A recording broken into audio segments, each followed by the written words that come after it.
السلام علیکم dear listeners, کیسے ہیں آپ سب؟ دعا ہے، امید ہے آپ سب خیریت سے ہوں گے۔ الحمدللہ میں بھی بالکل خیریت سے ہوں، اور جی ہاں، آپ سب کے لیے لے کر آئی ہوں بالکل نیا ناول۔ اور اس ناول کی جو فرمائش ہم سے کی ہے وہ کی ہے بی ایم قریشی نے۔ ناول کا نام ہے کس مان پہ تجھ کو آزماؤں، مصنفہ ہیں آمنہ محمود۔ قسط نمبر 1۔ ناول جو ہے وہ بہت زیادہ طویل نہیں ہے، لیکن اتنا شارٹ بھی نہیں ہے۔ کم از کم بھی 5 ایپیسوڈ اس کے ہو جائیں گے، 5 یا 6 بھی ہو سکتے ہیں۔ اور میں نے کہانی ریڈ کی ہے اور کہانی کافی اچھی ہے، فضولیات بالکل بھی نہیں ہے، اور باقی جو ہوتی ہیں ٹپیکل سی سیم سٹوریز ان سے ذرا ہٹ کر ہے، اور بہت اچھا میسیج بھی یقیناً ہے سب کے لیے۔ تو چلتے ہیں کہانی کی جانب، آپ لوگ سن کر ہی جو ہے وہ اپنی رائے کا اظہار کیجیے گا۔ ٹرین اپنی منزل کی طرف رواں دواں تھی۔ رات کی تاریکی ٹرین کے اندر اور باہر یکساں اندھیرا کیے ہوئے تھی۔ اپنے ارد گرد سے بے خبر وہ مسلسل آنے والے حالات کے بارے میں سوچ رہا تھا۔ کیا میں اپنے ماں باپ اور اس کے جلاد جیسے باپ کی امیدوں پر پورا اتر سکتا ہوں؟ یقیناً نہیں۔ اپنی سوچ پر خود ہی مسکراتے اس نے پینٹ کی جیب سے سگریٹ کی ڈبی نکالی۔ مجھ سے آج تک جو کام صحیح ہوئے ان میں میرا کوئی ہاتھ نہیں تھا۔ وہ اس لیے صحیح ہوئے کہ وہ غلط ہو ہی نہیں سکتے تھے، اور جو غلط ہوئے وہ میرے سے تو کیا ٹھیک ہونے تھے، کسی دوسرے سے بھی درست نہ ہوئے۔ شایان نے مسکراتے ہوئے سگریٹ کی راکھ باہر پھینکی۔ پھر ان لوگوں کو مجھ سے اتنی امیدیں کیوں ہیں، جبکہ میرا سابقہ ریکارڈ بھی بہت برا ہے؟ بہت کا لفظ تو میں نے مروت میں استعمال کیا ہے، اصل میں خراب ہی خراب ہے۔ آدھی چلی سگریٹ شایان نے باہر پھینکی اور سیٹ کے ساتھ ٹیک لگا کر آنکھیں موند لیں۔ آخر ایسا بھی کیا ہے جو اسے اب تک 2 بار طلاق ہو چکی ہے؟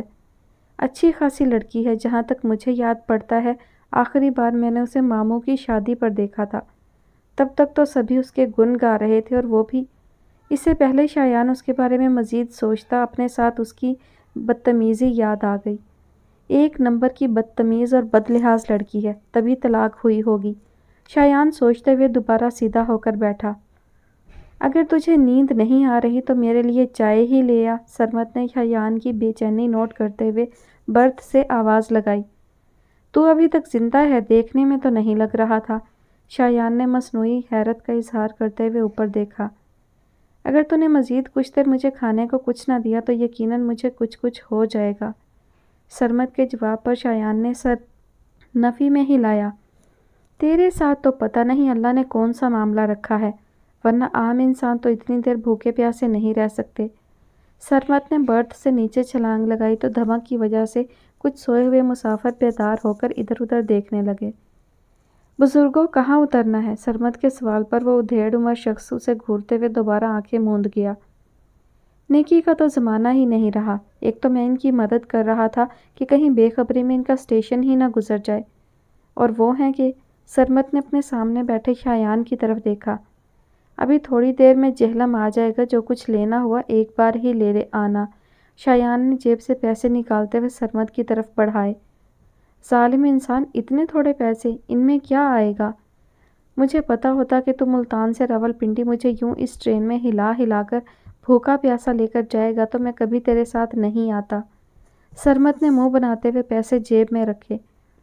ملتان تو جیسے تو بڑے ٹھاٹھ سے رہ رہا تھا، میرا منہ مت کھلوانا۔ سارا دن درگاہ پر پڑا رہتا تھا اور لنگر… شایان کی مسکراہٹ طنز میں بدل رہی تھی۔ اچھا ٹھیک ہے، زیادہ طنز کرنے کی ضرورت نہیں ہے، مجھے سب یاد ہے۔ سرمت بدمزہ ہوتا کھڑکی سے باہر دیکھنے لگا، جبکہ شایان ایک بار پھر پرانے واقعات کے تانے بانے بننے لگا۔ اس کا نام کیا ہے؟ سرمت نے باہر دیکھتے ہوئے پوچھا۔ جہلم کا اسٹیشن پہلے آئے گا، شایان نے بے خیالی میں جواب دیا۔ میں نے تیری کزن کا نام پوچھا ہے، اسٹیشن کا نہیں۔ سرمت چڑا۔ دعا فاروق نام ہے، شایان نے آہستہ سے دہرایا۔ اسے تو میرے خیال سے کسی کی بددعا لگ گئی ہے، اگر وہ اپنا نام تبدیل کر لے تو کافی امپروومنٹس آئیں گی۔ کیا خیال ہے؟ سرمت نے اپنی بات کی تائید شایان سے چاہی۔ تو نے راولپنڈی پہنچنا ہے یا یہاں سے ہی واپس جائے گا؟ شایان نے سنجیدگی سے پوچھا۔ یہی عادت مجھے تیری سب سے بری لگتی ہے، یہ جو تم منٹ بعد دھمکیاں دینے لگتا ہے۔ سرمد کہتا ہوا باہر دیکھنے لگا جہاں جہلم کا اسٹیشن رات میں اپنی چمک دمک سے مسافروں کی توجہ حاصل کر رہا تھا۔ دعا بٹیا کہاں ہے؟ فاروق صاحب نے عذرا بیگم سے پانی کا گلاس لیتے ہوئے پوچھا۔ اس نے کہاں ہونا ہے، اپنے کمرے میں ہی ہے، عذرا بیگم نے ناگواری سے جواب دیا۔ ایک تو وہ بن ماں کی بچی ہے، اوپر سے جو کچھ اس کے ساتھ ان 3 سالوں میں ہوا ہے وہ بالکل زندگی سے دور ہو گئی ہے۔ میں چاہتا ہوں آپ اسے زندگی کی طرف لانے میں میری مدد کریں۔ آخر آپ میری بہن ہیں، پھپھو ہونے کے ناطے آپ کا بھی تو کچھ فرض ہے نا۔ فاروق صاحب نے فکر مندی اور دکھ بھرے لہجے میں کہتے ہوئے گلاس ٹیبل پر رکھا۔ بھائی صاحب معاف کیجیے گا مگر یہ سب آپ کی ڈھیل اور نرمی کا ہی نتیجہ ہے۔ میں آپ کو سمجھاتی رہی مگر آپ نے میری ایک نہ سنی۔ اس لڑکی کے ساتھ جو کچھ بھی ہوا ہے اس میں کسی اور کا نہیں آپ کا ہاتھ ہے۔ ہر وقت بیجا حمایت، ہر ضد پوری، ہر فرمائش سر آنکھوں پر۔ اس لڑکی کو حکمرانی کی عادت پڑ گئی تھی اور کچھ نہیں۔ آپ خود سوچیں، ایک بار تو ایسا ہو سکتا ہے مگر دوسری بار؟ میرا تو دل نہیں مانتا، یہ کوئی ڈرامہ ہے۔ عذرا بیگم نے ہمیشہ کی طرح دعا کے خلاف زہر اگلا، جس پر فاروق صاحب سرد آہ بھر کر رہ گئے۔ وہ کب تک آئے گا؟ عذرا بیگم نے جاتے جاتے پلٹ کر سوال کیا، جس پر فاروق صاحب نے ناسمجھی سے انہیں دیکھا۔ آپ کے سالے کا بیٹا۔ عذرا بیگم کے لہجے میں تمسخر کا عنصر نمایاں تھا۔ عذرا سوچ سمجھ کر بولا کرو، وہ کوئی عام انسان نہیں ہے۔ اس کے آباء و اجداد خانقاہ کے گدی نشین چلے آ رہے ہیں، بڑا دیندار گھرانہ ہے۔ میں نے سنا ہے ان کے پاس لوگ دور دور سے اپنے مسائل لے کر آتے ہیں اور شفا یاب ہو کر جاتے ہیں۔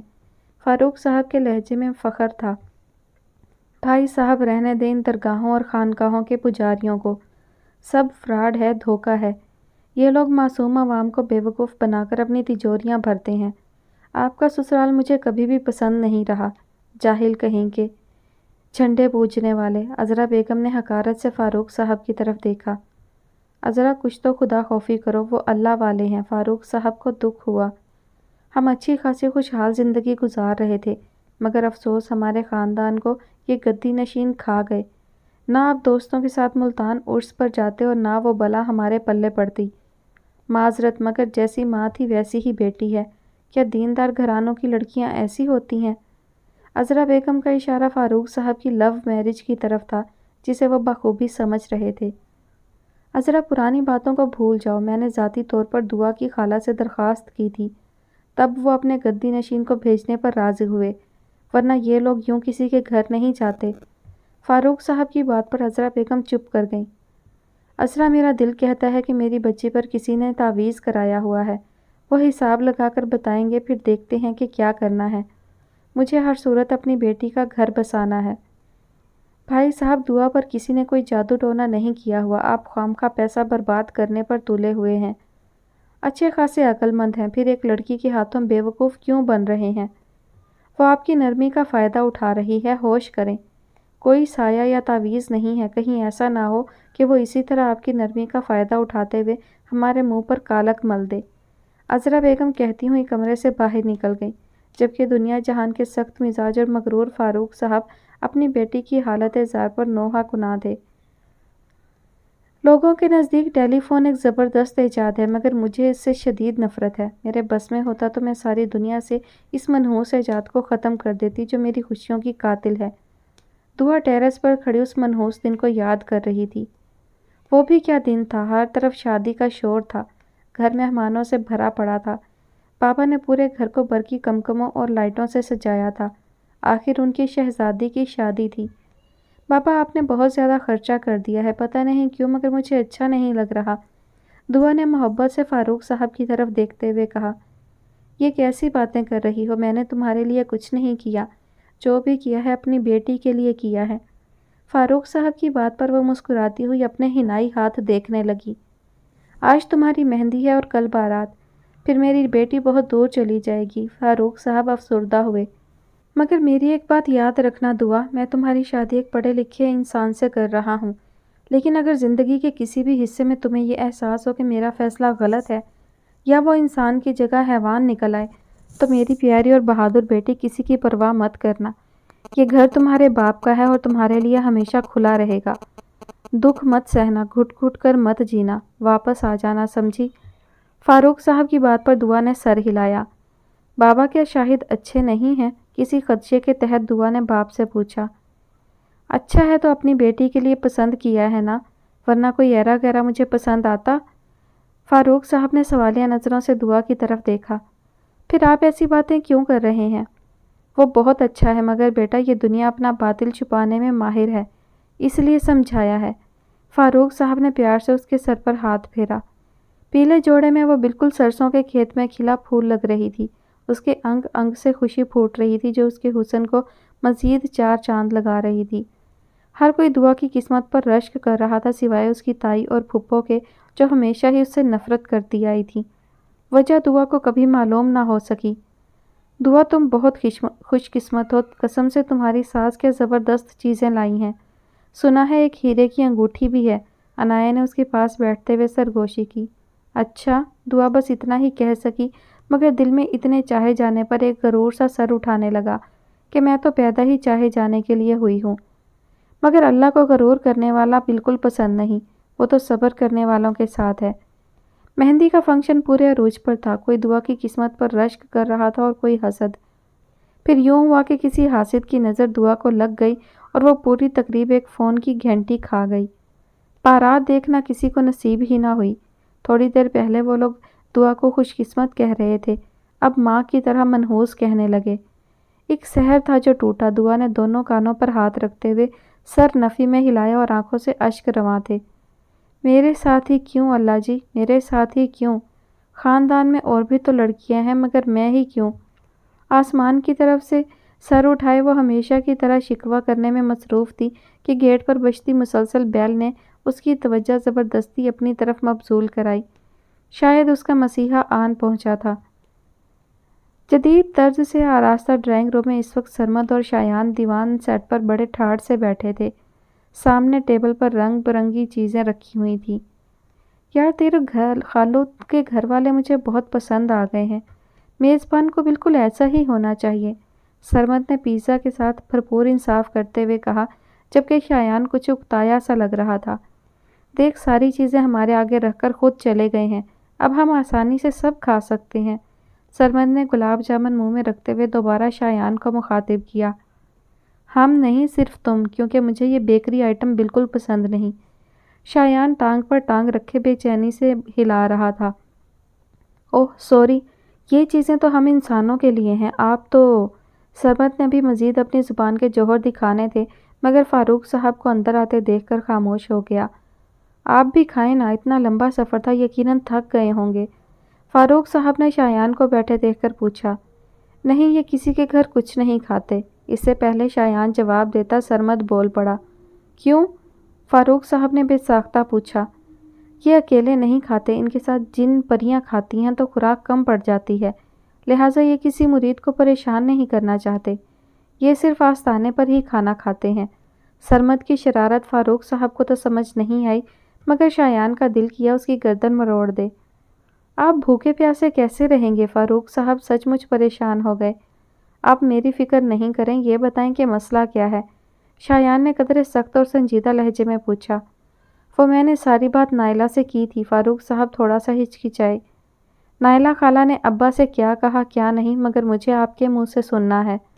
ہاں ایک اور بات، سچ بولیں گے تو علاج کا فائدہ بھی ہوگا، حساب بھی درست آئے گا۔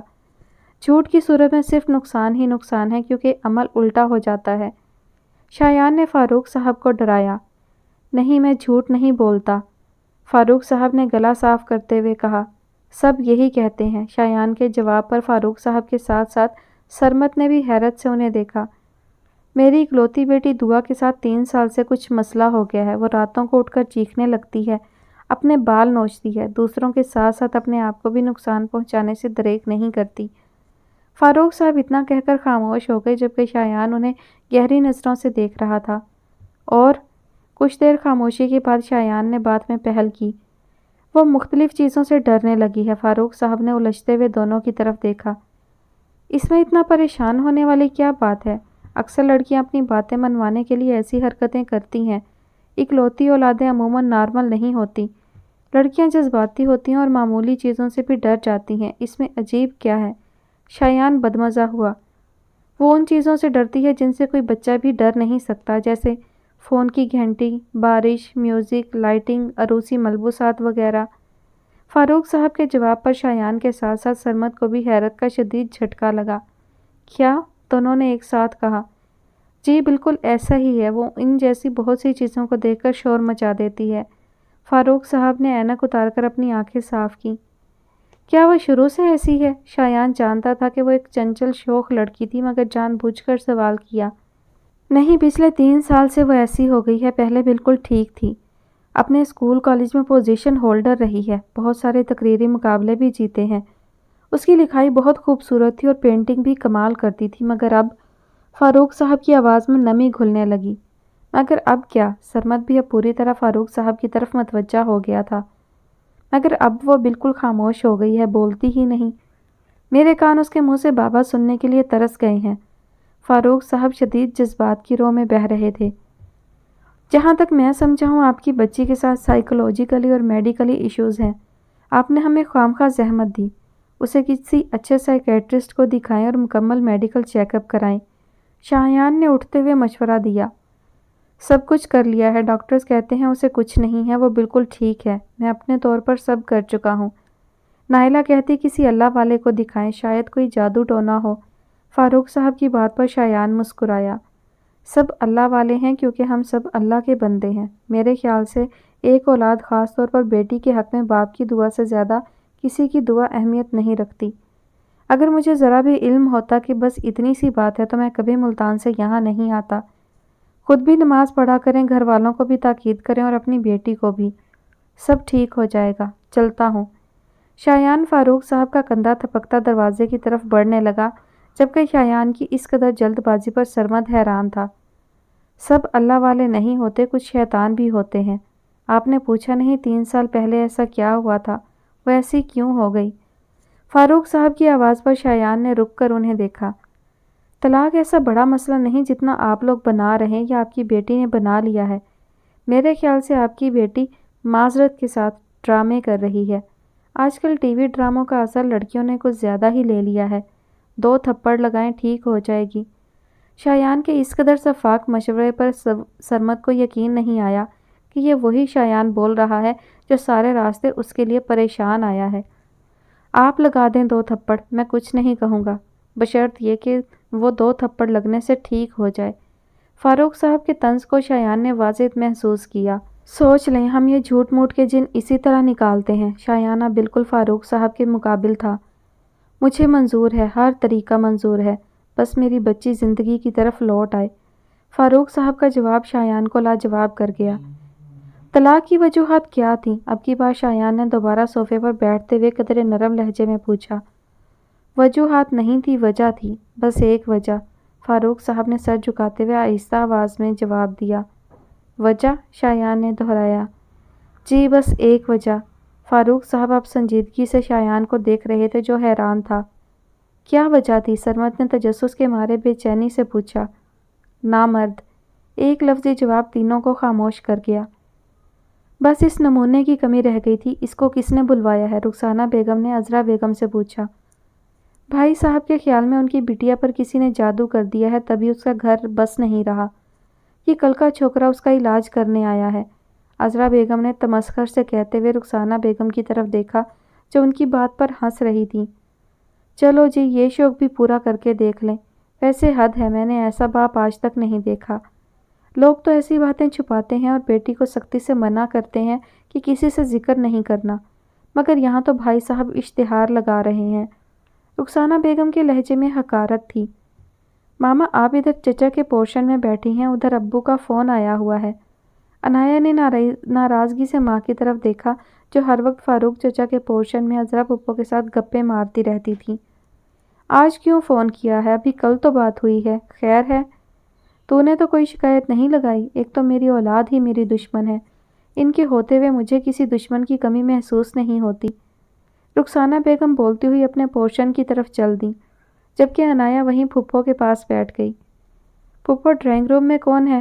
ڈرائنگ روم سے باتوں کی آواز آسانی سے برآمدے میں پڑے تخت پر بیٹھی عنایہ کو سنائی دے رہی تھی۔ بھائی صاحب نے ملتان سے کسی پیر کو بلوایا ہے، بلکہ پیر نہیں، یوں سمجھ لو اس کے لیے کھیلنے کے لیے نیا کھلونا خریدا ہے۔ عذرا بیگم کے جواب پر عنایا نے سر نفی میں ہلایا۔ پھپھو آپ کیسی باتیں کرتی ہیں، میری تو دعا ہے کہ وہ جلدی جلدی ٹھیک ہو جائے، پھر ہم پہلے کی طرح کھیلا کریں گے۔ ہائے کتنا مزہ آتا تھا، عنایا نے ماضی کو یاد کرتے ہوئے پرجوش لہجے میں کہا۔ عنایا ہوش کرو، مجھے اور تمہاری ماں کو اس کے ساتھ تمہارا اٹھنا بیٹھنا بالکل پسند نہیں۔ اول تو وہ بالکل ٹھیک ہے، اسے عادت ہو گئی ہے نئے نئے مردوں سے شادی کرنے کی۔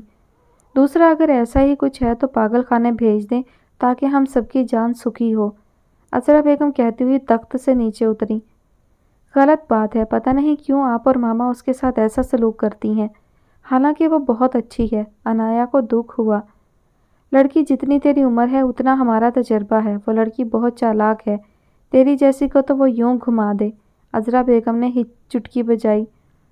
اس سے پہلے کہ عنایا مزید کچھ کہتی ڈرائنگ روم سے نکلتے فاروق صاحب کے پیچھے شخص کو دیکھ کر حیران رہ گئی۔ سفید سوٹ، اجرک کی چادر کندھے پر ڈالے، ہلکی ہلکی بڑی داڑھی اس کے سفید رنگ کو مزید اجاگر کر رہی تھی۔ دراز قد، عنایا سمجھنے سے قاصر تھی کہ پیر کون ہے۔ بیٹا یہ ملتان سے آئے ہیں، دعا کے کزن مخدوم شایان قریشی اور یہ ان کے دوست سرمد ہیں۔ فاروق صاحب نے باری باری دونوں کا تعارف کرایا، جس پر سرمد نے سر ہلا کر دونوں کو سلام کیا، جبکہ شایان چہرہ پھیر گیا۔ دعا کا کمرہ اوپر ہے، فاروق صاحب نے سیڑھیوں کی طرف اشارہ کیا تو عذرا پھپھو کو ہوش آیا۔ ارے ایسے کیسے جوان جہان لڑکوں کو اس کے کمرے میں لے جا رہے ہیں؟ عذرا پھپھو نے دہائی دی۔ میرے خیال سے آپ پہلے اپنے گھر والوں سے مشورہ کر لیں، شایان اپنی روبدار آواز میں مڑتے ہوئے بولا تو عنایا اس کی آواز میں کھو گئی۔ پہلی نظر کی محبت کا وجود ہوتا ہے، وہ اس پر آج ایمان لے آئی تھی۔ اتنا وجیح مرد اس نے آج تک نہیں دیکھا تھا۔ عنایا تو اس کے سحر میں کھو گئی تھی۔ عذرا آپ خاموش رہیں، فاروق صاحب نے غصے سے انہیں جواب دیا اور شایان کو اوپر چلنے کا اشارہ کیا۔ توبہ توبہ، یہ تو قیامت کی نشانی ہے، باپ خود بیٹی کے کمرے میں جوان مرد لے کر جا رہا ہے۔ بھائی صاحب کی عقل تو گھاس چرنے چلی گئی ہے، لوگ کیسی کیسی باتیں بنائیں گے۔ چل تیری ماں کو بتا کر آتی ہوں، عذرا بیگم نے اپنی چادر درست کی اور عنایا کو اپنے ساتھ چلنے کا اشارہ کیا، مگر وہ تو مسلسل سیڑھیوں کی طرف دیکھ رہی تھی جہاں سے ابھی ابھی شایان گزرا تھا۔ آپ یہاں بیٹھے، میں اسے بلا کر لاتا ہوں، کمرے کے باہر رکھے صوفے کی طرف اشارہ کرتے ہوئے فاروق صاحب نے دروازے پر ہلکی سی دستک دی۔ 2-3 بار دستک دینے پر لاک کھلنے کی آواز آئی اور فاروق صاحب کمرے میں داخل ہوتے ہوئے ان کی نظروں سے اوجھل ہوئے۔ یہ سب کیا ماجرا ہے؟ فاروق صاحب کے جاتے ہی سرمد کی زبان حرکت میں آئی جو کب سے خاموش تھی۔ کون سا؟ شایان نے اپنا کان کھجاتے ہوئے پوچھا۔ یہی جو نیچے آنٹی گوہر افشانی کر رہی تھی، ایک طرف باپ مرتا جا رہا ہے اور دوسری طرف وہ مارنے پر تلے ہوئے۔ سرمد کی وضاحت پر شایان کے چہرے پر لمحہ بھر مسکان آ کر معدوم ہو گئی۔ میرا ایک مشورہ ہے، یقین مان، اگر تو اس پر سنجیدگی سے عمل کرے تو بہت ترقی کرے گا۔ شایان نے اس کی طرف جھکتے ہوئے سرگوشی کی۔ کیا؟ سرمد نے فوراً پوچھا۔ شاعری شروع کر دے، کسی طنز و مزاح کے پروگرام میں میزبان لگ جا، تیرے اندر ایک نہیں بلکہ 2-3 میراثیوں کی روح ہے۔ تو اپنی اس خداداد صلاحیت سے بے خبر ہے جو تجھ میں کوٹ کوٹ کر بھری ہوئی ہے، جس کی وجہ سے تجھے میں نے کافی بار کوٹا بھی ہے۔ شایان کے اس قدر سنجیدگی سے دیے گئے غیر سنجیدہ مشورے پر سرمد نے اسے دکھ بھری نظر سے دیکھا۔ اس سے بڑھ کر اور دکھ کیا ہوگا جب یار یار نہ رہے، سرمد نے دہائی دی۔ اس سے بڑا دکھ طلاق ہے، مگر تو اس دکھ سے آشنا نہیں۔ قسم سے اگر تو لڑکی ہوتا تو میں پہلے تجھ سے شادی کرتا پھر طلاق دیتا، تب تجھے اندازہ ہوتا۔ شایان کا موڈ ایک دم فریش ہو گیا تھا۔ شکریہ مخدوم شایان قریشی، میں محض آپ کی تسکین کے لیے اپنی جنس نہیں بدل سکتا۔ سرمد منہ پھیر کر بیٹھ گیا۔ ویسے تیرے انداز بالکل بیویوں والے ہیں، دوستوں والے نہیں۔ اگر میری جیب میں اس وقت پیسے ہوتے تو میں ابھی اسی وقت، سرمد نے رک کر سانس لیا، واپس چلا جاتا۔ شایان نے لقمہ دیا۔ جی نہیں، بالکل بھی نہیں۔ اگر میری جیب میں اس وقت پیسے ہوتے تو میں ہوٹل سے ایک زبردست قسم کی چائے کی پیالی 7 کریم رول کھاتا، مگر افسوس، سرمد نے آہ بھری۔ تھوڑی دیر پہلے ڈرائنگ روم میں جو کھایا تھا وہ گھاس تھی کیا؟ شایان نے طنز کیا۔ تو نے کھانا ہی کب دیا؟ فوراً تو جانے کے لیے کھڑا ہو گیا تھا، سرمد نے گلہ کیا۔ جن لوگوں کی آنکھیں نہیں بھرتی وہ ساری زندگی بھوکے ہی رہتے ہیں، شایان نے کہتے ہوئے ارد گرد دیکھا۔ اچھا چھوڑ، دفع کر، ہر وقت دوست کو کوستے رہنے سے بدشگونی ہوتی ہے۔ سرمد کی بات پر شایان مسکرانے لگا۔ ویسے مذاق سے ہٹ کر، تیری خالہ کے سسرال والے کچھ عجیب سے لوگ ہیں، میرا مطلب بدتمیز، بد لحاظ سے، سرمد نے عذرا بیگم کو ذہن میں رکھتے ہوئے کہا۔ خیر سب تو ایسے نہیں ہیں، تم نے شاید صرف آنٹی پر ہی غور کیا ہے، شایان نے انایا کا حوالہ دیا۔ ویسے پیاری لڑکی تھی، مگر میں نے جان بوجھ کر اس کا ذکر نہیں کیا کہ تجھے برا لگے گا۔ سرمد نے اپنے بالوں میں ہاتھ پھیرا۔ میری خالہ کے ساتھ ان لوگوں نے کبھی اچھا سلوک نہیں کیا، لہٰذا میرے دل میں ان کے لیے کوئی محبت نہیں ہے۔ وہ تو نائلہ خالہ نے زور دیا تھا تو مجھے آنا پڑا، انکار نہ کر سکا۔ دعا بہت لاڈلی ہے نائلہ خالہ کی، بلکہ کچھ عرصہ پہلے تک تو سب کی ہی لاڈلی تھی، شایان نے سنجیدگی سے بتایا۔ تیری خالہ نے ایسا کیا کیا تھا جو وہ انہیں اپنا نہ سکے؟ سرمد اب بالکل سیریس تھا۔ وہی جو بیوقوف لڑکیاں کرتی ہیں۔ خالو جوانی میں کافی خوبصورت تھے، ہماری خانقاہ پر اپنے یونیورسٹی ٹرپ کے ساتھ آئے تھے، بس پھر خالہ نے دل کے ہاتھوں مجبور ہو کر ساری زندگی کے لیے اپنی ذلت کا بندوبست کیا۔ شایان تلخی سے مسکرایا۔ مطلب؟ بھاگ کر شادی کی تھی، انجام تمہارے سامنے ہے۔ ایک تو وہ غیر خاندان کی تھی، دوسرا بھاگ کر آئیں، تیسرا بیٹا پیدا نہ کر سکیں۔ شایان کندھے اچکاتے ہوئے بولا۔ پہلے بھی کبھی یہاں آیا ہے تو؟ سرمد نے ماحول کو مزید سنجیدگی سے بچایا۔ جب یہ دعا بی بی پیدا ہوئی تھی تو نانا نانی خالہ سے ناراض تھے، مگر پھر بھی بیٹی تھی، ان سے رہا نہ گیا۔ میرے والد کے ہاتھ چیزیں بھجوائی تھی، تب میں بھی ابو کے ساتھ یہاں آیا تھا، شایان نے بے تاثر لہجے میں بتایا۔ یار ایسا نہیں لگ رہا جیسے ہم لیبر روم کے باہر بیٹھے ہوں اور بے چینی سے ڈاکٹر کا انتظار کر رہے ہوں کہ کب وہ آ کر کہے مبارک ہو بیٹا ہوا ہے۔ سرمد نے شایان کو بار بار ٹائم دیکھتے ہوئے انتہائی سنجیدگی سے پوچھا۔ استغفر اللہ سرمد، میرے اصول میں یہ بات شامل نہیں کہ میں دوست پر ہاتھ اٹھاؤں، ورنہ تیری اس قدر غیر مہذب بکواس پر تیرا منہ توڑ دیتا۔ شایان نے اپنی ہنسی دباتے ہوئے غصے سے کہا۔ بس بس رہنے دے اپنے اصول کو، ہاتھ نہیں اٹھاتا، ہر وقت تو لات مارتا رہتا ہے، ابھی بھی میری پسلی میں درد ہے۔ سرمد نے مسکین شکل بنائی۔ تو غلط کام نہ کیا کر، نہیں ماروں گا۔ ابھی شایان نے اتنا ہی کہا تھا کہ فاروق صاحب دروازہ کھول کر باہر نکلے۔ وہ دراصل مردوں سے بہت ڈرنے لگی ہے، میں نے بتایا نا کہ وہ عجیب چیزوں سے ڈرتی ہے، تو فاروق صاحب کو سمجھ نہیں آ رہی تھی کہ کیسے کہیں۔ میرے خیال سے نامحرم مردوں سے سبھی لڑکیوں کو ڈرنا چاہیے۔ یہ ڈر تو بہت اچھا ہے۔ شایان اٹھ کھڑا ہوا۔ بیٹا آپ برا مت منانا، مگر صرف شایان ہی اندر جا سکتے ہیں، بڑی مشکل سے میں نے اسے منایا ہے۔ آپ دونوں کو ایک ساتھ دیکھ کر کہیں وہ آپ لوگوں پر حملہ نہ کر دے۔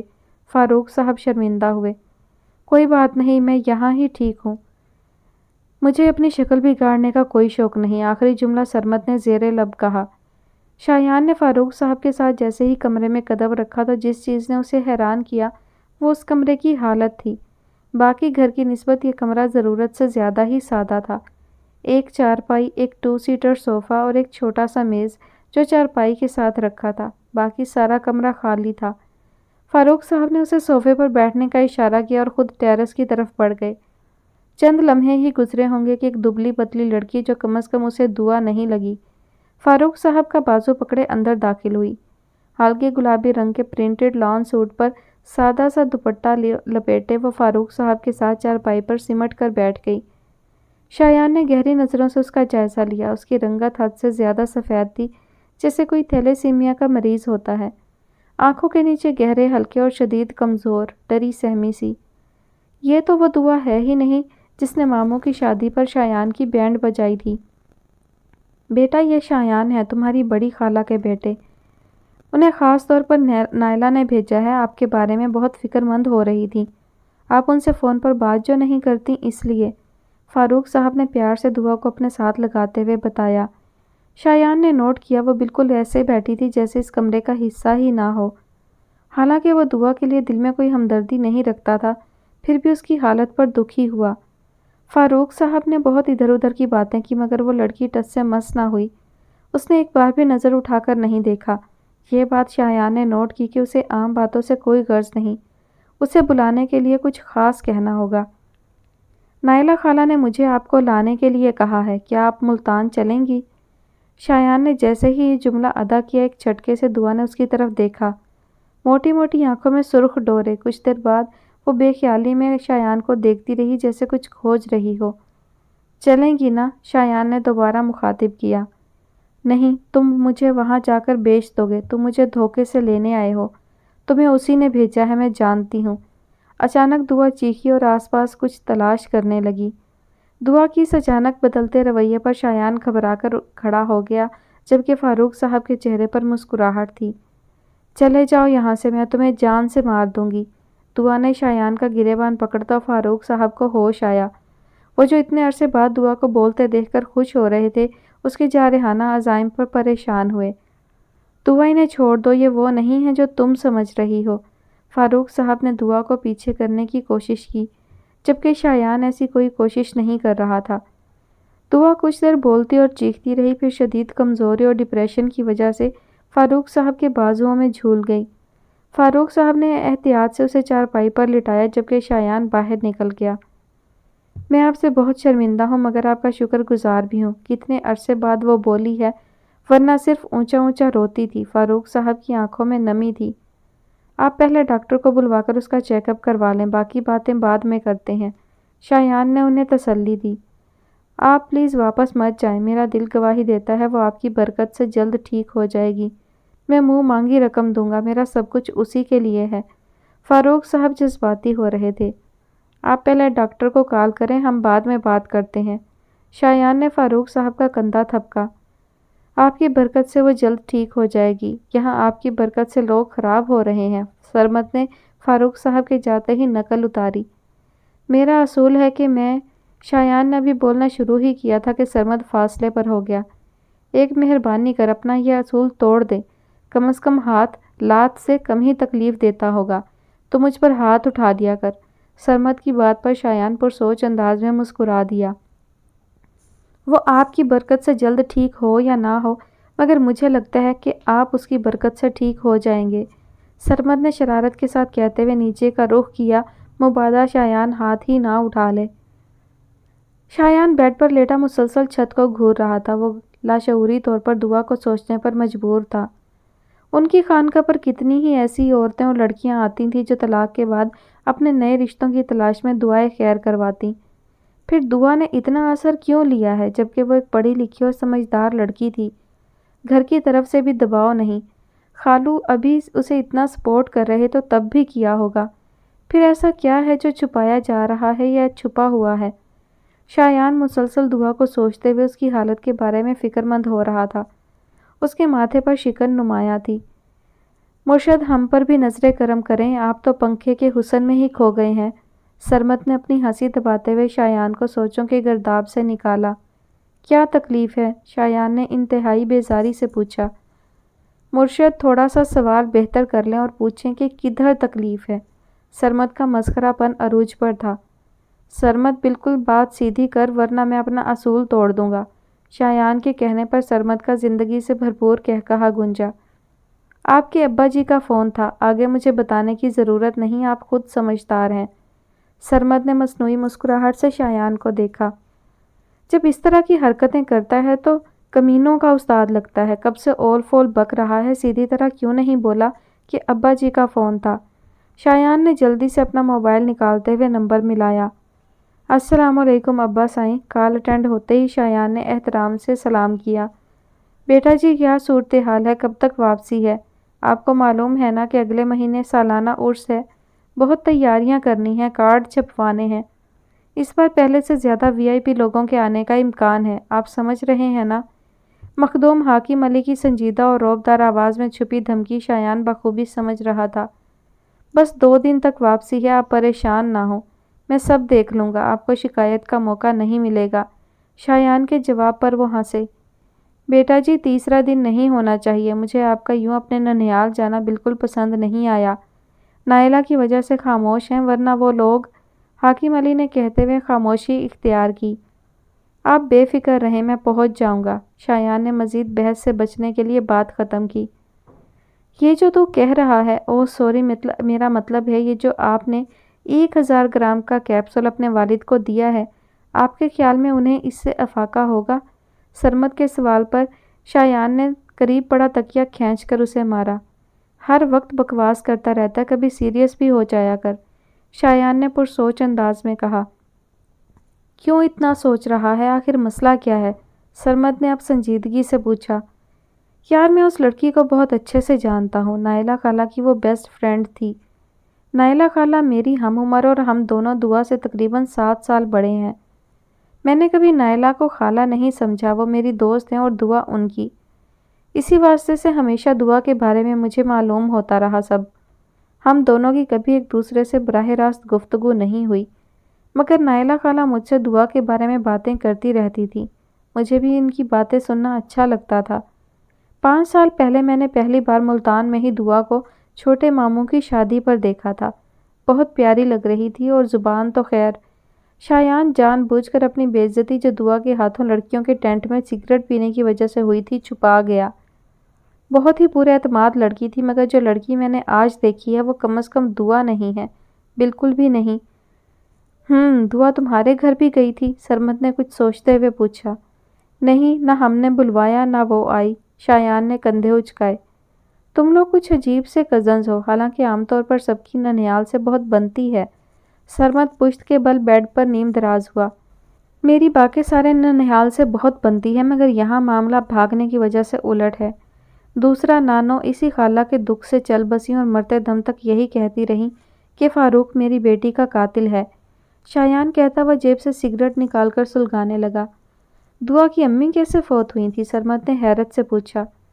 سڑک کراس کرتے ہوئے گاڑی انہیں ہٹ کر گئی تھی، ان لوگوں نے یہی بتایا تھا، مگر جب تک ہم لوگ ملتان سے یہاں واپس پہنچے تو انہوں نے خالہ کو دفنا دیا تھا، ہمارا انتظار بھی نہیں کیا۔ اسی بات پر ماموں خالو فاروق سے خوب لڑے، پھر میرے ابا جی نے درمیان میں پڑھ کر بات ختم کی۔ خالہ کے مرتے ہی ہم سب نے فاروق خالو سے تمام رابطے اور ملنا جلنا چھوڑ دیا جو پہلے بھی برائے نام ہی تھا، سوائے نائلہ خالہ کے۔ انہیں دعا بہت پیاری ہے، وہ ملتی رہیں، فون بھی کرتی رہیں، میرے ہاتھوں سے ہی اسے تحفے بھی بھیجتی تھی۔ شایان نے سگریٹ ختم کرتے ہوئے ایش ٹرے میں مسلا۔ پھر اب کیا سوچا ہے، کیا کرنا ہے؟ سرمد کے سوال پر شایان نے بالوں میں ہاتھ پھیرا۔ دیکھتے ہیں، ویسے نائلہ خالہ کا پلان بھی قابل عمل ہے۔ سرمد کی آواز پر شایان بغیر مڑے مسکرایا۔ تیرا پیٹ عورتوں سے بھی زیادہ ہلکا ہے، کوئی بات ہضم نہیں کر سکتا، تیرا علاج کرنا پڑے گا۔ شایان نے مصنوعی گھوری سے سرمد کو نوازتے ہوئے واش روم کا دروازہ بند کیا۔ کیا زمانہ آ گیا ہے، مجھے تو رہ رہ کر بھائی صاحب پر افسوس ہو رہا ہے۔ چھٹانک بھر کی لڑکی نے کیسے بے وقوف بنایا ہوا ہے۔ اللہ ایسی اولاد سے بچائے، رخسانہ بیگم نے سبزی بناتے ہوئے عنایا سے کہا۔ ماما بس کریں، ویسے ہی آپ اپنا بی پی ہائی کر رہی ہیں، بات تو کچھ ہے نہیں۔ عنایا نے ٹی وی کی طرف دیکھتے ہوئے جواب دیا۔ آئے ہائے، کیسے بات نہیں ہے؟ مجھے تو دعا کے ننیال سے ویسے ہی بہت چڑ ہے۔ یہ مزاروں پر بیٹھنے والے فقیر اصل میں بہت بڑے ڈھونگی ہوتے ہیں، ان سے اللہ بچائے۔ تم تو خود خبریں دیکھتی رہتی ہو کس طرح یہ عامل اور فقیر بابا عورتوں اور لڑکیوں کو ٹریپ کرتے ہیں۔ یہاں تو بوڑھے کا مان نہیں، وہ تو پھر جوان جہان ہے۔ رخسانہ بیگم کی تمام باتیں عنایا بہت بیزاری سے سن رہی تھی، مگر آخری لائن پر چونکی۔ ماما وہ ایسا نہیں ہے۔ عنایا کو ایک دم کل والا منظر یاد آ گیا۔ تمہیں کیسے پتا کہ وہ ایسا نہیں ہے؟ یہ سب ایسے ہی ہیں، ملتان کے لوگوں میں شادیاں طلاقیں کوئی بڑی بات نہیں، وہاں عورت ہو یا مرد سبھی کئی شادیاں کرتے ہیں۔ یہ جاہل لوگ 20ویں صدی میں داخل ہو کر بھی 18ویں صدی میں جی رہے ہیں۔ رخسانہ بیگم نے دل کھول کر دیورانی کے میکی کی وجہ سے پورے ملتان کو ہی رگڑا لگا دیا۔ ماما آپ ایک بار ان سے مل تو لیں، آپ کو اچھا لگے گا۔ میں تو کہتی ہوں انہیں بلا کر ہم اپنے گھر کا بھی حساب لگوا لیتے ہیں۔ عنایا نے خوشی سے رخسانہ بیگم کے قریب بیٹھتے ہوئے کہا۔ ارے بی بی، اپنے مشورے اپنے پاس رکھو۔ جوان جہان بچے کے ہوتے ہوئے میں تو ان مشٹنڈوں کو بلانے سے رہی۔ میرا میاں پردیس میں ہوتا ہے، اسے میں کیا منہ دکھاؤں گی کہ ایک اولاد تھی، اس کی حفاظت بھی نہ کر سکی۔ رخسانہ بیگم برہم ہوئی۔ ماما پلیز، عنایا نے منت کی۔ ارے ہٹو پیچھے، کیا دماغ کھا رہی ہو؟ مجھے تو ملتان کے لوگ ہی نہیں پسند۔ رخسانہ بیگم نے کچن کا رخ کیا۔ ماما آپ صرف چچی کی مخالفت میں ایسا بول رہی ہیں، اتنا بڑا شہر ہے اور سارا شہر چچی کے میکے میں نہیں آتا۔ عنایا چڑی۔ بس میں مزید بحث کے موڈ میں نہیں ہوں، ہمارا ان لوگوں سے کوئی واسطہ نہیں، اور تم بھی میری ایک بات کان کھول کر سن لو۔ جب تک وہ گنڈے بھائی صاحب کے پورشن میں ہیں تم وہاں نہیں جاؤ گی۔ رخسانہ بیگم وارننگ دیتی ہوئی ہانڈی بنانے لگی، جبکہ عنایا بے بسی سے ان کی پشت کو دیکھ رہی تھی۔ دعا اپنی چارپائی پر لیٹی مسلسل غنودگی میں کچھ بڑبڑا رہی تھی۔ اس نے سختی سے چارپائی کی چادر کو اپنے ہاتھ سے پکڑا ہوا تھا، جبکہ ماتھے پر ننھے منھے قطرے بھی چمک رہے تھے۔ نہیں، میں ایسا کچھ نہیں کروں گی، مجھ میں گناہ کی تمیز ابھی باقی ہے۔ دعا نے شدید دکھ اور غصے سے اپنے سامنے بیٹھے شخص کو دیکھا جو زمانے میں نہایت شریف مشہور تھا، مگر اس کا باطن بہت گندا تھا۔ دیکھو تم خواہ جذباتی ہو رہی ہو، یہ کوئی اتنی بڑی بات نہیں ہے جو تم یوں شور مچا رہی ہو۔ عرفان نے نرمی سے اس کا خوبصورت ہاتھ اپنے ہاتھوں میں لیا۔ تمہارے نزدیک یہ بڑی بات نہیں ہوگی، مگر میرے نزدیک یہ گناہ ہے جسے کرنے کا میں سوچ بھی نہیں سکتی۔ دعا کا دماغ پھٹنے کو تھا۔ اس نے بے دردی سے اپنا ہاتھ اس شیطان کے ہاتھوں سے کھینچا۔ دیکھو میری بات آرام سے سنو، زیادہ جذباتی نہ ہو۔ تم میری بیوی ہو اور میرا حکم ماننا تم پر فرض ہے، میری کمی کو چھپانا بھی تمہارا ہی فرض ہے۔ اگر تم نے میری بات نہ مانی تو میں تمہیں طلاق دے دوں گا، کیا تم دوسری طلاق برداشت کر لو گی؟ عرفان نے آخر میں شیطانی مسکراہٹ چہرے پر سجاتے ہوئے پوچھا۔ مجھے طلاق لینا منظور ہے مگر گناہ کرنا نہیں، دعا نے آنکھوں میں آئی نمی پیچھے دھکیلتے ہوئے مضبوط لہجے میں کہا۔ سوچ لو، تمہارے پاس آج کا دن ہے، ویسے میں نہ سننے کا عادی نہیں ہوں۔ عرفان نے اس کے قریب سے اٹھتے ہوئے غصے سے کہا۔ بلیک 3 پیس سوٹ میں ملبوس وہ شخص جو شہر کا ایک نامی گرامی بزنس مین ہونے کے علاوہ ایک سوشل ورکر بھی تھا، لوگ اسے اس کی نیکیوں پر بھرپور دعاؤں سے نوازتے تھے۔ چند ماہ پہلے دعا بھی اسے دن رات دعائیں دیتی تھی، مگر اب وہ اس وقت کو کوس رہی تھی جب اس کے نکاح میں آئی تھی۔ عرفان نے گھٹنوں کے بل بیٹھی بے بسی دعا پر ایک نظر ڈالی اور مسکرایا۔ سویٹ ہارٹ، تمہارے پاس میری بات ماننے کے علاوہ کوئی چارہ نہیں ہے۔ تم تو پہلی طلاق کے بعد ہی بدنام ہو گئی تھی، اب تمہارا باپ تمہاری دوسری طلاق برداشت نہیں کر پائے گا۔ آج کا دن ہے، اچھے سے سوچ لو۔ کل میرا دوست لندن سے آ رہا ہے، وہ بس 1 ہفتہ ہی یہاں رکے گا۔ میں نے مری میں ایک خوبصورت کمرہ بک کروا دیا ہے۔ عرفان اپنی ٹائی درست کرتے ہوئے اسے یوں بتا رہا تھا جیسے یہ عام بات ہو۔ عرفان پلیز چپ کر جائیں، اتنی غلیظ بات کرتے ہوئے شرم نہیں آتی آپ کو؟ دعا کی ہمت جواب دے گئی تھی۔ میاں بیوی ایک دوسرے کا پردہ ہوتے ہیں اور آپ؟ دعا کو اپنی آواز گلے میں پھنستی ہوئی محسوس ہو رہی تھی۔ یہی بات تو میں تمہیں سمجھانے کی کوشش کر رہا ہوں کہ تم میرا پردہ رکھو۔ میں دنیا جہان کی آسائشیں تمہارے قدموں میں ڈھیر کر دوں گا، تمہارے اس احسان کے بدلے ساری زندگی تمہاری غلامی کروں گا۔ دیکھو میں نے تم سے کوئی جھوٹ نہیں بولا، شادی کی رات ہی بتا دیا تھا کہ میں نامرد ہوں۔ اگر تم نے میری بات آرام سے نہ مانی تو مجھے اپنا داغ دھونے کے لیے دوسرا طریقہ بھی آتا ہے۔ عرفان نے کہتے ہوئے اس کی طرف قدم بڑھایا۔ دعا اپنے بچاؤ کے لیے پیچھے کھسکی، مگر دیوار نے اس کی کوشش ناکام بنا دی۔ خوف کی شدت سے وہ چیخی تو اپنے آپ کو اپنے کمرے میں پایا۔ دکھ اور غم سے ہمیشہ کی طرح وہ چلانے لگی۔ اس کا بس نہیں چلتا تھا کہ وہ چیخ چیخ کر اپنے ساتھ ہوئے ظالم دنیا کو بتائے اور اس درندے کا چہرہ بے نقاب کرے۔ میں اس زندگی سے تنگ آ گئی ہوں، کاش خودکشی حرام نہ ہوتی۔ دعا نے سوچتے ہوئے دوبارہ تکیے پر سر رکھا۔ تمہاری بات ہوئی ہے اس سے؟ نائلہ نے تجسس سے پوچھا۔ ہوئی تھی۔ کیسی ہے؟ نائلہ کے سوال میں اس کے لیے فکر ہی فکر تھی۔ سچ سننا چاہیں گی یا؟ شایان نے جملہ ادھورا چھوڑا۔ شایان پلیز اس کے لیے کچھ کرو۔ کیا کروں؟ بتائیں کیا کروں؟ شایان کو ایک دم غصہ آیا۔ جو میں نے چاہا ہے کیا ویسا ممکن نہیں؟ جواب کی بجائے پھر سوال آیا۔ خالہ آپ کے خیال سے وہ سب اتنا آسان ہے؟ شایان نے منہ بناتے ہوئے پارک میں پڑے بینچ کو دیکھا۔ تم کوشش کرو، مجھے یقین ہے کہ تم جیت جاؤ گے، نائلہ نے پورے اعتماد لہجے میں کہا۔ فی الحال تو ابا جی کی فکر ہے، کل تک کا وقت دیا ہے۔ شایان نے اپنی کنپٹی مسلی۔ تم ان کی فکر نہ کرو، انہیں میں دیکھ لوں گی، بس آتے ہوئے میری شہزادی کو بھی لیتے آنا۔ نائلہ کا لہجہ منت بھرا تھا۔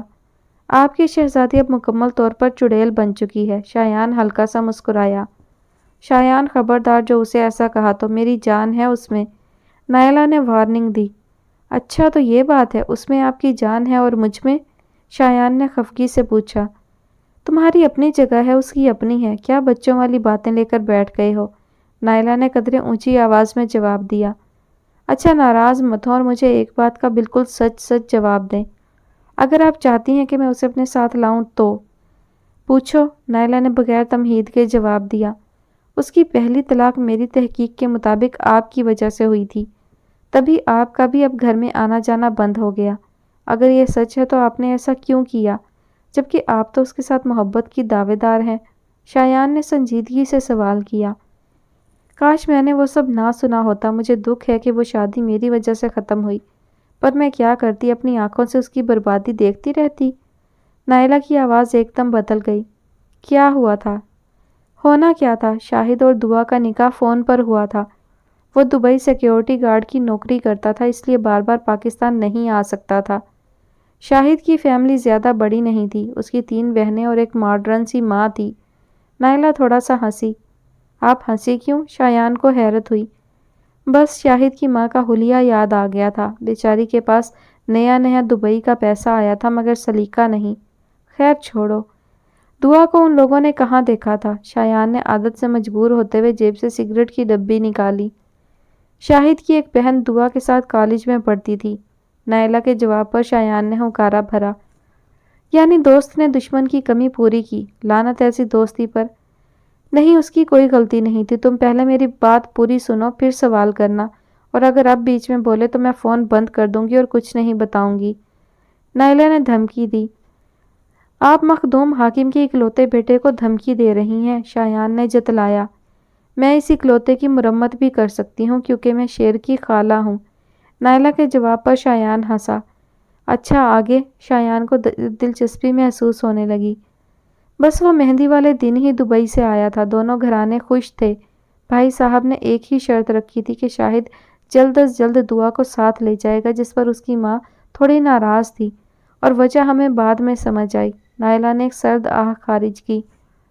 مہندی والے دن بار بار شاہد کا فون آ رہا تھا کہ وہ دعا سے ایک ضروری بات کرنا چاہتا ہے۔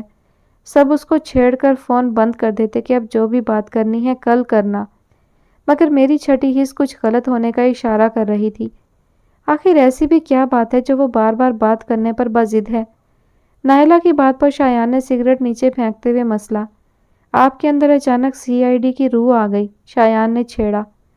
بالکل ایسا ہی تھا۔ دعا کے لاکھ احتجاج کرنے کے باوجود میں نے اسے بات کرنے پر راضی کیا۔ نائلہ کو اپنے اوپر فخر ہوا۔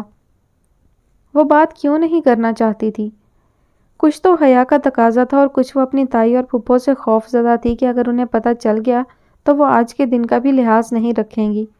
نائلہ کی وضاحت پر شایان نے سر ہلاتے ہوئے دوسرا سگریٹ نکالا۔ اب اسے تم دعا کی خوش قسمتی سمجھو یا بد قسمتی، مگر میں نے دوسری طرف سے فون اٹھا لیا تاکہ ان دونوں کی باتیں سن سکوں۔ نائلہ کی بات پر شایان کو کھانسی کا مصنوعی دورہ پڑا۔ خالہ، آپ کو شرم نہیں آئی نئے شادی شدہ ہونے والے جوڑے کی باتیں سنتے ہوئے؟ آپ نے اخلاقی جرم کیا، شایان نے شرارت سے کہا۔ شایان، بات سننی ہے یا فون بند کر دوں؟ نائلہ نے دھمکی دی۔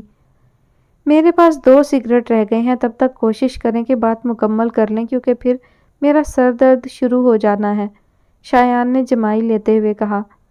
اتنے سگریٹ کیوں پیتے ہو؟ اللہ کرے تمہاری بیگم جو بھی ہو اسے سگریٹ سے نفرت ہو تاکہ تمہارے ساتھ ساتھ ہماری بھی جان چھوٹے، نائلہ نے ناگواری سے کہا، جس پر شایان ہنس دیا۔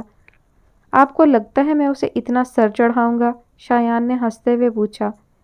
بیوی بے شک کندھے تک بھی نہ آتی ہو مگر وہ سر ضرور چڑھ جاتی ہے، چڑھانی نہیں پڑتی۔ نائلہ کے جواب پر شایان نے کندھے اچکائے۔ چلیں دیکھتے ہیں، پہلے آپ اپنی بات تو پوری کریں۔ وہ پھر سے سنجیدہ ہوا۔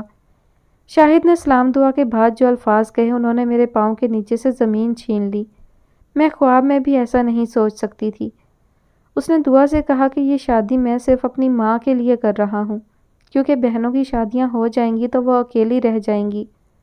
دوسرا، وہ گھر کے کام نہیں کر سکتی تو انہیں بہو کی شدید ضرورت ہے، یعنی بغیر تنخواہ کی نوکری۔ نائلہ کی آواز میں غصہ شامل ہونے لگا تھا۔ دعا بس ہوں ہاں کر رہی تھی، وہ بچی تھی، اس کی باتوں کو سمجھنے سے قاصر، مگر مجھے سب سمجھ آ رہی تھی، اور میرا ڈر اس وقت حقیقت کا روپ دھار گیا جب اس نے دعا سے کہا کہ میں یا میری ماں تم سے کبھی بچوں کا سوال نہیں کریں گی، کیونکہ میں باپ نہیں بن سکتا، بلکہ میں تو شوہر بننے کے لائق بھی نہیں ہوں۔ یہ شادی صرف ماں کے اصرار پر کر رہا ہوں۔ انہوں نے مجھے تم سے یہ بات کرنے سے منع کیا تھا، مگر میرا ضمیر نہیں مانا۔ میری بہن تمہیں بہت پسند کرتی ہے اور میں اپنی بہن کو دھوکہ نہیں دے سکتا۔ امید ہے تم میری بات سمجھ گئی ہوگی۔ میں تمہاری ہر ضرورت پوری کروں گا، ہر مہینے تمہیں علیحدہ خرچہ بھیجا کروں گا، تمہیں دبئی کی سیر بھی کراؤں گا۔ بدلے میں تمہیں میرا راز رکھنا ہوگا، معاشرے کے سامنے، میری بہن کے سامنے۔ بولو ساتھ دو گی نا؟ شاہد نے دعا سے وعدہ لیا جو اس بے وقوف نے فوراً کر لیا۔ نائلہ نے بات ختم کی۔ اور پھر آپ نے پھڈا ڈال دیا ہوگا۔ شایان نے آخری سگریٹ بھی بجھا کر نیچے پھینکی۔ بالکل، میں نے بھائی صاحب سے بات کی، انہوں نے میری بات سنجیدگی سے سنی بھی اور فوراً ایکشن بھی لیا۔ حالانکہ دعا کی پھپھو اور تائی نے بہت کوشش کی کہ یہ شادی ہو جائے، مگر میں نے نہیں ہونے دی۔ بھائی صاحب نے رات کو ہی شاہد کو بلوایا۔ کافی بحث مباحثے کے بعد وہ مان گیا۔ بھائی صاحب نے اسے فوراً طلاق دینے کا کہا، جس پر اس کی ماں نے بہت شور مچایا۔ مگر شاہد میں تھوڑی انسانیت باقی تھی، اس نے ہمارے تمام مہمانوں کے سامنے دعا کو طلاق دی۔ یوں وہ بیچاری بارات والے دن طلاق یافتہ ہو گئی۔ پھر پھپھو اور تائی کے طعنے شروع ہو گئے، مگر میں نے اسے حوصلہ دیا۔ نائلہ کی بات پر شایان مسکرایا۔ کیسا حوصلہ دیا تھا کہ وہ بالکل ہار گئی؟ شایان نے طنز کیا۔ مجھے اس کی دوسری طلاق کی حقیقت نہیں معلوم، اسی لیے تمہیں بھیجا ہے، نائلہ نے ڈانٹا۔ آپ اپنے بھیجا غصہ کی وجہ سے ہی نقصان اٹھاتی ہیں، کم غصہ کیا کریں، اچھا نہیں ہوتا۔ شایان کہتا ہوا نائلہ کا جواب سنے بغیر ہی کال کاٹ گیا۔ ابھی بمشکل دوائیوں کے زیر اثر وہ سوئی ہی تھی کہ ایک دم پورا گھر فون کی گھنٹی سے گونج اٹھا۔ سب حیرت سے ایک دوسرے کی طرف دیکھنے لگے، جیسے پوچھ رہے ہوں یہ ٹیلی فون کی تار کس نے جوڑی؟ اسی کو تکلیف ہوئی ہوگی جسے آج کل سب کا ابا بننے کا شوق چڑھا ہوا ہے۔ تائی امی پاؤں پٹکتی اپنی پوشن کی طرف چل دی۔ بمشکل وہ سوئی تھی، مگر اس گھنٹی نے اسے پھر سے خوابوں کی دنیا سے نکال کر حقیقی دنیا میں لا پٹکا، جو بہت تلخ ہے۔ تم نے میرے ساتھ ایسا کیوں کیا؟ کیا بگاڑا تھا میں نے تمہارا؟ وہ روتی ہوئی مسلسل اس سجے سنورے کمرے کی چیزوں پر اپنا غصہ اتار رہی تھی، جبکہ مقابل مکمل اطمینان کے ساتھ اپنی شیروانی کے بٹن کھول رہا تھا۔ چہرے پر مسکراہٹ بددستور قائم تھی۔ میں نے تم پر اعتبار کیا اور تم نے میرے اعتبار کی دھجیاں اڑا دیں۔ جو کمرہ تھوڑی دیر پہلے اپنی سجاوٹ سے مہمانوں کی آنکھوں کو خیرہ کر رہا تھا، اب اس کی حالت ابتر تھی۔ خوبصورت پھولوں کی پتیاں اپنے پیروں کے نیچے روندتے ہوئے وہ اس کی طرف بڑھ رہا تھا۔ تم خواہ بات کو ہوا دے رہی ہو، ایسا بھی کیا ہو گیا؟ اور تمہارا تو شور کرنا بالکل بھی نہیں بنتا۔ تمہارے ساتھ کون سا پہلی بار ہوا ہے؟ وہ تمہارے ماموں بتا رہے تھے کہ پہلے بھی۔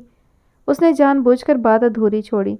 دیکھو، میں نے تمہیں سب سچ سچ اس لیے بتا دیا ہے کہ میں جھوٹ نہیں بولتا۔ تمہیں تو خوش ہونا چاہیے کہ تمہارا جیون ساتھی ایک سچا انسان ہے۔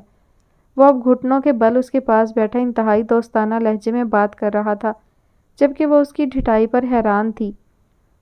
دعا خاموشی سے بیٹھی بیڈ شیٹ کو گھور رہی تھی، اس کے ذہن میں مسلسل عرفان کے الفاظ گونج رہے تھے۔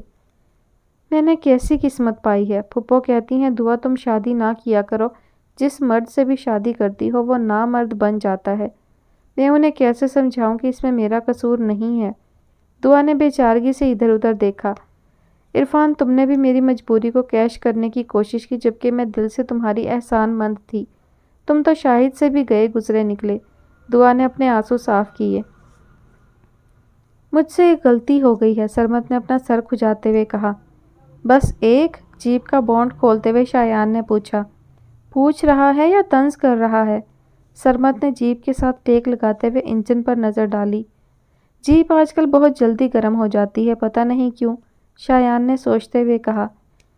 ایک تو موسم گرم ہے، دوسرا جس کی یہ جیپ ہے یعنی آپ کے خالو جی، وہ بھی سبی جیسا مزاج رکھتے ہیں، تیسرا چلانے والا ملتان سے آیا ہے۔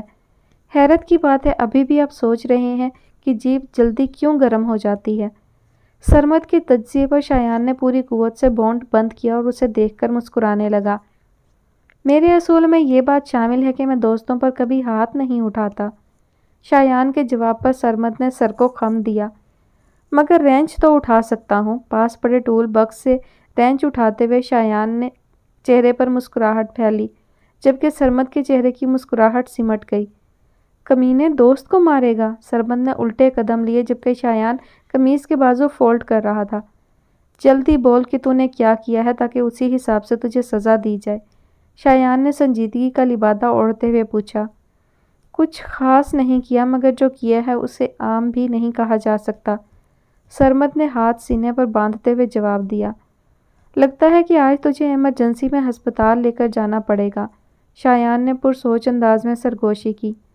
بتا رہا ہوں اتنی جلد بازی کی ضرورت نہیں ہے۔ میرا موبائل بند ہو گیا تھا تو میں نے ٹیلی فون کے ذریعے گھر کال کی، مگر پھر مجھے یاد ہی نہیں رہا کہ تار اتار کر رکھنی ہے۔ سرمد نے شرمندگی سے اپنی گردن پر ہاتھ پھیرا۔ تجھے معلوم ہے کہ وہ ڈر جاتی ہے، پھر بھی؟ شایان کے تنے اعصاب ڈھیلے پڑے۔ چل معاف کیا، بس فاروق صاحب کو بتا دینا کہ تجھے یاد نہیں رہا تھا، شایان کہتے ساتھ دوبارہ جیپ کی طرف مڑا۔ او بھائی غلطی تو سن لے، سرمد کی آواز پر شایان نے گردن موڑ کر اسے دیکھا۔ غلطی بتا تو دی ہے، اب کیا رہ گیا ہے؟ شایان نے قدرے غصے سے پوچھا۔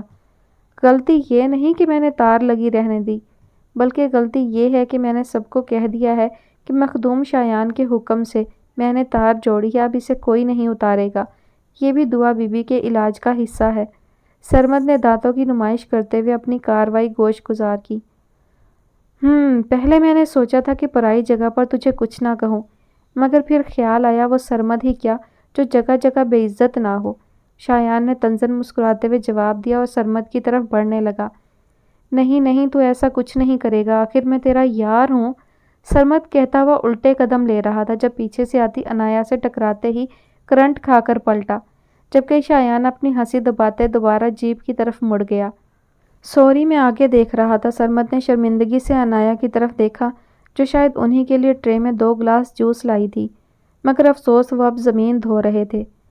سب سامنے ہی دیکھتے ہیں مگر دھیان پیچھے کا بھی رکھا جاتا ہے۔ انایا نے بمشکل اپنا غصہ کنٹرول کیا اور اپنے کپڑے جھاڑنے لگی۔ انایا کی بات پر سرمد کچھ چپ سا ہو گیا۔ کوئی اور مرد ہوتا تو ٹکا کر جواب دیتا، مگر اب اسے کچھ کہنا مناسب نہ لگا۔ غلطی اس کی نہیں، میری ہے، معذرت وہ کر چکا ہے اور آئندہ آپ اس قسم کی زحمت مت کیجیے گا۔ شایان کی آواز پر انایا نے اس کی طرف دیکھا اور دیکھتی ہی رہ گئی۔ جب کوئی شخص آپ کو اچھا لگتا ہے تو پھر خوامخواہ ہی اچھا لگتا چلا جاتا ہے، حالانکہ اس میں کچھ خاص نہیں ہوتا۔ انایا کے ساتھ بھی کچھ ایسا ہی ہو رہا تھا۔ معذرت کی ضرورت نہیں، وہ چچا جی نے کہا تھا تو۔ انایا کو شایان کے آگے بولنے میں دشواری ہو رہی تھی۔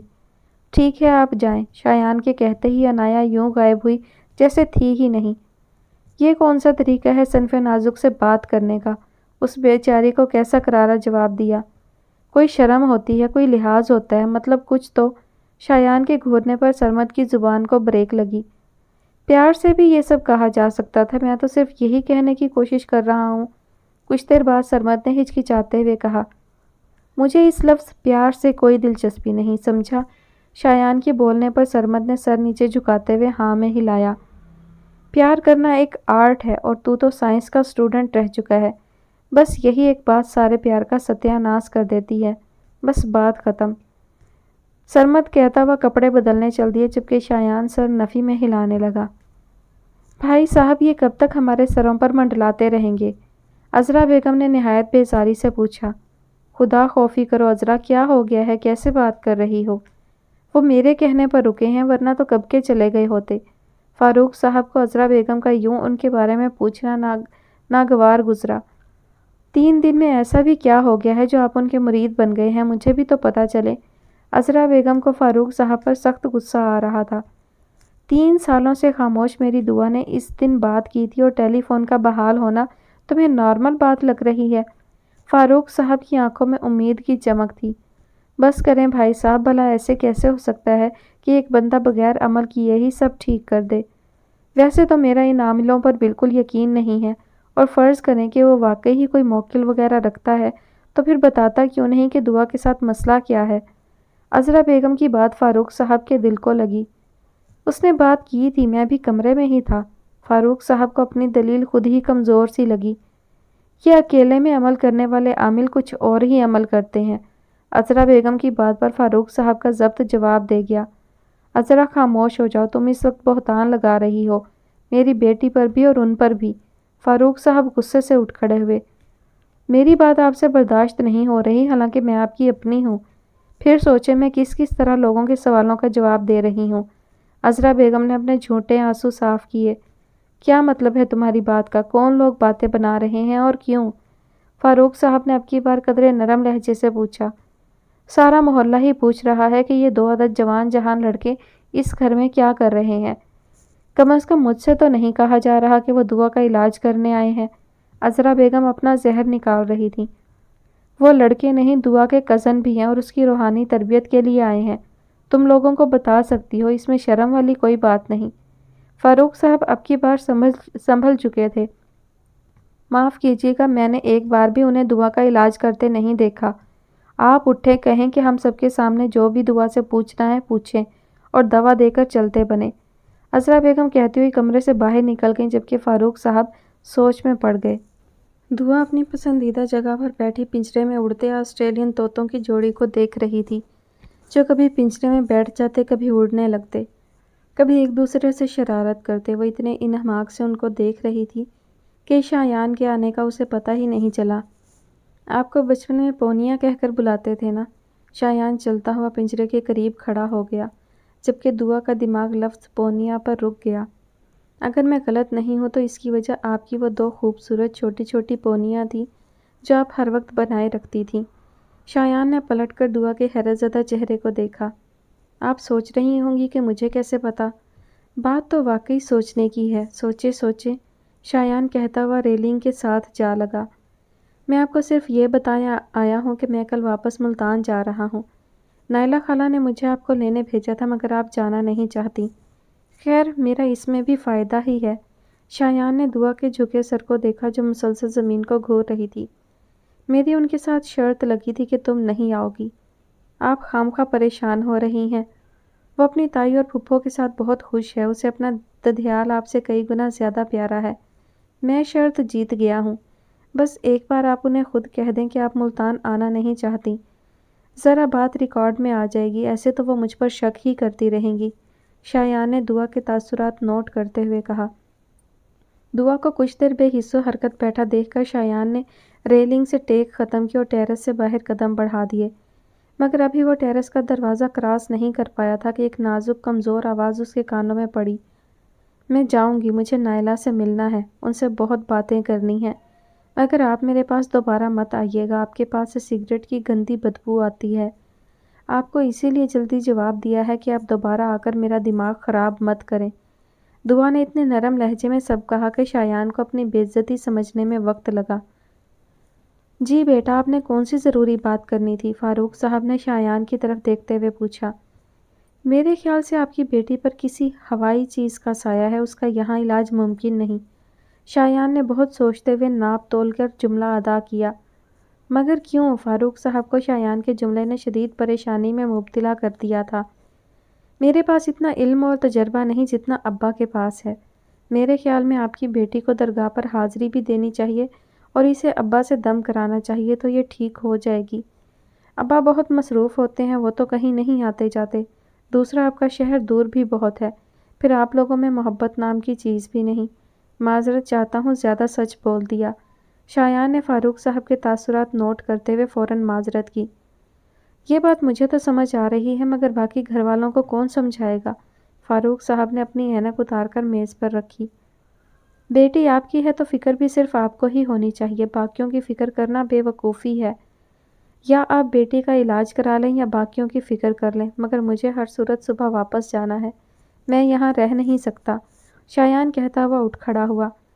پتہ نہیں وہ مانے گی بھی یا نہیں، فاروق صاحب نے خود سے سرگوشی کی۔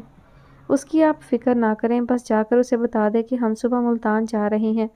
وہ کچھ نہیں کہے گی، چپ چاپ تیار ہو جائے گی۔ شایان کہتا ہوا دروازے سے نکلا، مگر پھر دروازے کے ساتھ لگی رخسانہ اور عذرا بیگم کو دیکھ کر رک گیا۔ آپ تو نہ میری ماں کے برابر ہیں کہ آپ کو یہ سب زیب دیتا ہے۔ اگر باتیں سننی تھی تو اندر آ جاتی، میں چوری چھپے بات نہیں کرتا۔ آپ کے سامنے بھی وہی کہتا جو اب کہا ہے۔ شایان افسوس سے سر ہلاتا چل دیا۔ بھائی صاحب، مجھے تو اس لڑکے کی نیت پر پہلے دن سے ہی شک تھا۔ دیکھا وہ کس طرح بہلا پھسلا کر دعا کو ملتان لے جانا چاہ رہا ہے۔ آپ بھی اخبار پڑھتے ہیں۔ یہ درباروں، زیارتوں پر عورتوں، خاص طور پر لڑکیوں کے ساتھ جو سلوک ہوتا ہے واقف ہیں۔ یہ بڈھے پیر چھوٹی لڑکیوں کے ریپ میں۔ عذرا بیگم ابھی اپنی زبان کا زہر نکال ہی رہی تھی کہ فاروق صاحب کی دہاڑ پر رکی۔ بس کر دو عذرا، اول تو وہ ایسے پیر نہیں، دوسرا دعا سے ان کا خونی رشتہ بھی ہے۔ پھر نائلہ ادھر دعا کا خیال رکھے گی، اور یہ مجھے بتانے کی ضرورت تو نہیں کہ وہ تم دونوں سے زیادہ میری دعا سے محبت کرتی ہے۔ فاروق صاحب کی بات پر عذرا اور رخسانہ بیگم منہ بنا کر رہ گئیں۔ اچھا تو اب آپ اپنی جوان بیٹی کو اس کے ساتھ ملتان بھیجیں گے؟ وہ دونوں تو مجھے شکل سے ہی بدمعاش لگتے ہیں، ٹرینوں میں بھی کیا کچھ نہیں ہوتا۔ اب کی بار رخسانہ بیگم نے عذرا بیگم کے دل کی بات کہی۔ تم دونوں کیا چاہتی ہو؟ فاروق صاحب نے دونوں کی طرف دیکھتے ہوئے سنجیدگی سے سوال کیا۔ بھائی صاحب، دعا کے ساتھ کوئی مسئلہ نہیں ہے، آپ اس کے ساتھ ذرا سختی سے پیش آئیں، وہ ٹھیک ہو جائے گی۔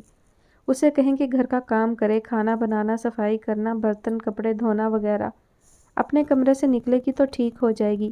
رہی بات اس کے رشتہ کی تو بہت معذرت، مگر اب کوئی لڑکا تو اسے بیاہنے سے رہا۔ ہمیں حقیقت مان لینی چاہیے۔ پہلی بار تو چلو جو بھی تھا رخصتی نہیں ہوئی تھی، مگر عرفان کے ساتھ تو اس نے پورا مہینہ گزارا ہے، کون اسے کنواری مانے گا؟ اس لیے کوئی دوسری شادی والا یا رنڈوا دیکھتے ہیں۔ آپ اجازت دیں تو میں کوشش کرتی ہوں۔ ویسے عرفان جیسا خوبصورت، امیر اور خاندانی رکھ رکھاؤ والا فرما بردار داماد قسمت والوں کو ہی ملتا ہے۔ میں نے آپ کو کتنا روکا تھا، مگر آپ نے صرف دعا کی سنی، جبکہ وہ جھوٹ بول رہی تھی۔ آج اگر وہ عرفان کے ساتھ ہوتی تو اس کے آنگن میں پھول کھل چکا ہوتا۔ عذرا بیگم پھر فاروق صاحب کی برین واشنگ میں مصروف تھیں۔ اس کی گود میں کبھی پھول نہیں کھلتا، اسی بات کا تو مسئلہ تھا۔ فاروق صاحب عرفان کے نام سے دکھی ہوئے، کیونکہ وہ بلا شبہ ایک فرما بردار داماد تھا۔ دعا نے آپ سے جھوٹ بولا تھا۔ عرفان کو لڑکیوں کی کیا کمی؟ پچھلے سال اس نے شادی کی تھی اور ابھی چند دن پہلے اس کا بیٹا ہوا ہے۔ سارے علاقے میں اس نے مٹھائی تقسیم کی ہے۔ رخسانہ بیگم نے بھی چسکا لیا۔ یہ ناممکن ہے۔ فاروق صاحب نے بے یقینی سے انہیں دیکھا۔ یہ سب سچ ہے بھائی صاحب، مگر آپ کیوں یقین کرنے لگے؟ آپ کی آنکھوں پر تو دعا نے اپنے جھوٹ کی پٹی باندھ رکھی ہے۔ عذرا بیگم کی بات پر فاروق صاحب خاموش ہو گئے۔ بھائی صاحب، ہم نے آپ کو پہلے بھی سمجھایا تھا، اب دوبارہ کہہ رہے ہیں، دعا کے ساتھ کوئی مسئلہ نہیں ہے، بس وہ کسی لڑکے کو پسند کرتی ہے اور اس کے پیچھے یہ سب کر رہی ہے۔ آپ اس سے پوچھیں کہ وہ کون ہے۔ عذرا بیگم کی بات پر رخسانہ بیگم نے بھی سر ہلایا۔ جو اسے پسند ہے اس کے ساتھ نکاح کر دیں، یہ بالکل ٹھیک ہو جائے گی، اسے کہیں بھیجنے کی ضرورت نہیں۔ اگر وہاں کوئی گل کھل گیا تو کون ذمہ دار ہوگا؟ بات کڑوی ہے مگر سچی ہے۔ رخسانہ بیگم نے فاروق صاحب کو نرم پڑتے دیکھ کر ایک اور وار کیا۔ میں خود ساتھ جاؤں گا، فاروق صاحب نے دلیل دی۔ جو لڑکا آپ کے گھر میں آپ کے سامنے آپ کی بیٹی کے کمرے میں گھس سکتا ہے، وہ اپنی حویلی میں کیا کچھ کر سکتا ہے؟ سوچ لیں۔ آپ خود بدنامی کو گلے لگانا چاہتے ہیں تو ہم کیا کریں؟ کل ہم سے گلہ مت کرنا، آپ تو اپنی بیٹی کی محبت میں اندھے ہو چکے ہیں۔ جو دل چاہتا ہے کریں، ہمارا کام تھا اپنا فرض ادا کرنا، وہ ہم نے کر دیا ہے۔ چلو رخسانہ، عذرا بیگم کہتی ہوئی جانے کے لیے کھڑی ہوئیں اور رخسانہ بیگم کو بھی ساتھ چلنے کا اشارہ کیا۔ فاروق صاحب نے گردن جھکا لی، مطلب وہ اب مزید ان کی باتیں سننے کے موڈ میں نہیں تھے، جس پر وہ پیر پٹکتی باہر نکل گئیں۔